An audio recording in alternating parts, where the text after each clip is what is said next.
Good morning, everyone. My name is Kirthana Khurana. I'm an LLM candidate at Yale Law School. Firstly, thank you so much for turning up for an 8 a.m. event. I know it's difficult, but thank you so much.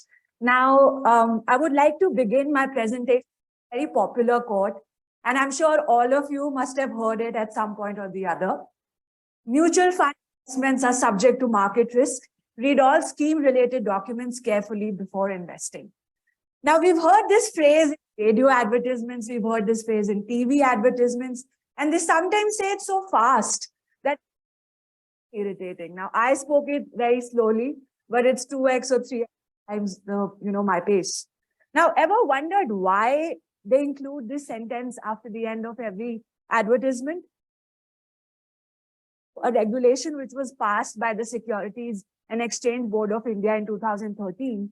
And the purpose of having this particular disclaimer was to encourage investors to make informed decisions.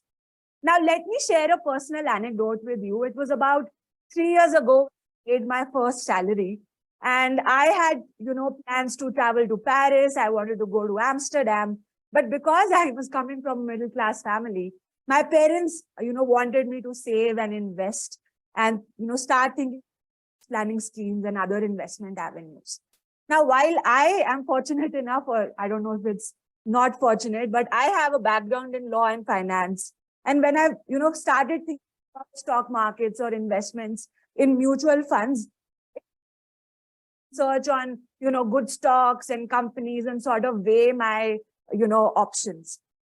But, I've heard from my friends and, people who belong to my age bracket that for whatever information they need, of course, YouTube and other social media websites remain very popular. Now, just because I was curious, I started looking up, various YouTube videos to find out what there was online.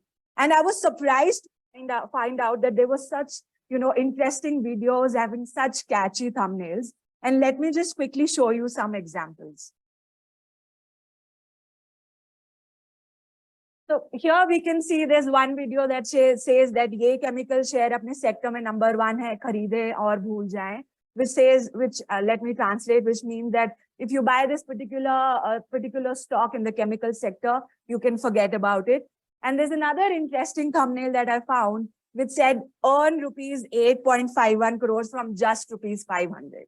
Now the lawyer in me wonders and sometimes gets angry that how sophisticated investment advisors, who are mostly offline, they have to sort of give a long list of disclosures and they have to give disclaimers that run into, hundreds of pages. While YouTubers like them, they get away with giving free, unsolicited financial advice without any such warnings. Why are we treating financial influencers differently? Now, post-pandemic, India has witnessed the mushrooming of social media influencers and influencer marketing. Influencer investment tips and recommendations without having any professional experience. And usually, influencers are sponsored by companies to talk about their products, and financial products are also a part of this whole, scam, as I might call it. Now, a recent order was given by the Securities and Exchange Board of India in the case of Sadhana Broadcast Limited. Now, this is a very interesting case. What happened was that in 2022, a couple of YouTube videos were released on, this particular company. And they were claiming that, this is the best stock that you can buy. We are in talks with Adani and, we are going to secure like a contract which is going to be worth 100,000 crores. And they said that you just invest now and there's a possibility that the stock will grow from about 19 rupees to about 340.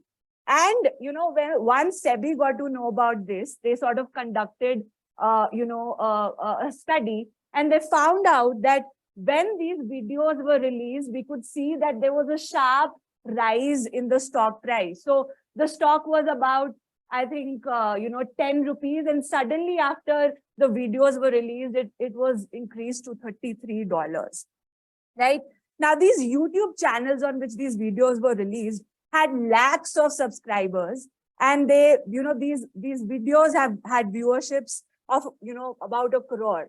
So subsequent to the release of particular videos, we saw that the price and the trading volume of this script increased, and the volumes appear to have been contributed by a large number of retail investors like you and me, who were sort of likely influenced by these misleading YouTube videos.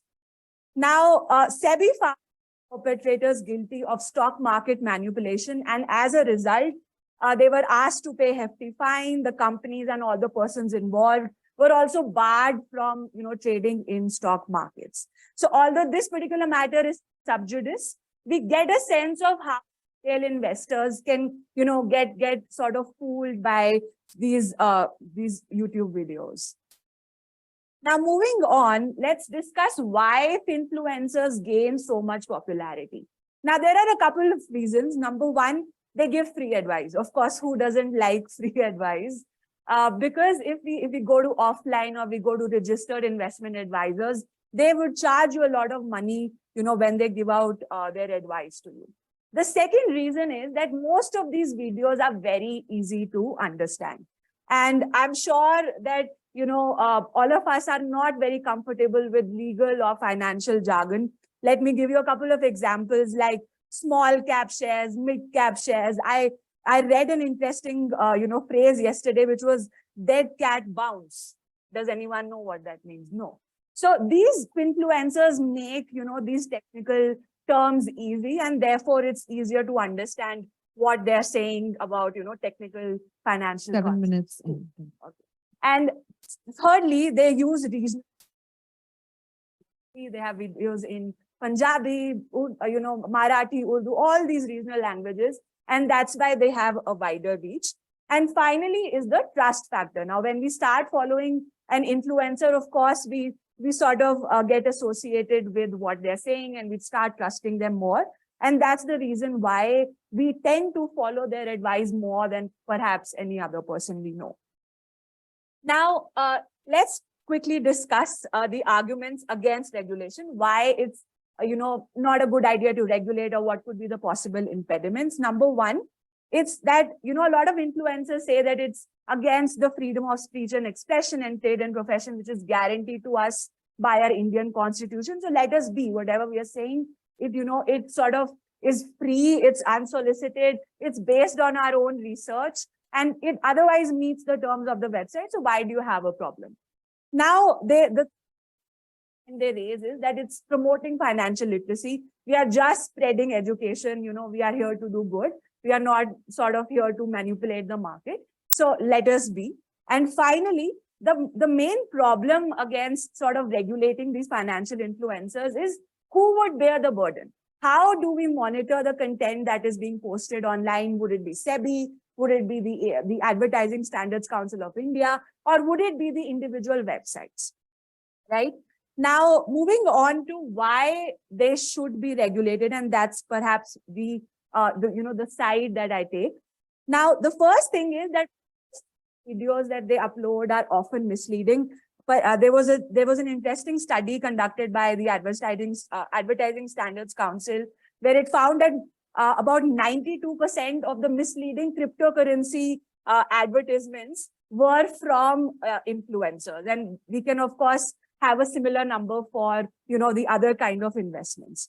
Secondly, most of them lack credibility and the authority of registered financial professionals who go through a long list of exams. They go through a long list of eligibility criteria to be claim as being registered investment advisors. The videos are often sponsored, so the company is paying the influencer to sort of talk about their financial products. Of course, their integrity could be questioned. And finally, gullible investors are left to decide as to which advice to follow, who is making more sense, and therefore they are at the they may face a lot of risks in in this particular case. Now, I have a couple of recommendations in this regard. First, I think SEBI should come out with a list of regulations. I don't advocate for censorship, but of course they should have disclaimers, whenever they are talking about financial products. And in case they give misleading advice, there should be strict penalties in place. In case of sponsorship videos, the company's name should be clearly and conspicuously disclosed. And there should be a clear distinction between financial education videos and financial advice. And my last slide, I'm talking about a couple of recommendations from this point of view of the Advertising Standards Council of India and the Consumer Affairs Ministry. So the advertising standards should come up with a standard operating procedure, which of course these influencers should follow. And the Consumer Affairs Ministry should also look at ways to curb false advertising on such platforms to curb stock market manipulation. So thank you so much, and I hope you have a good day ahead.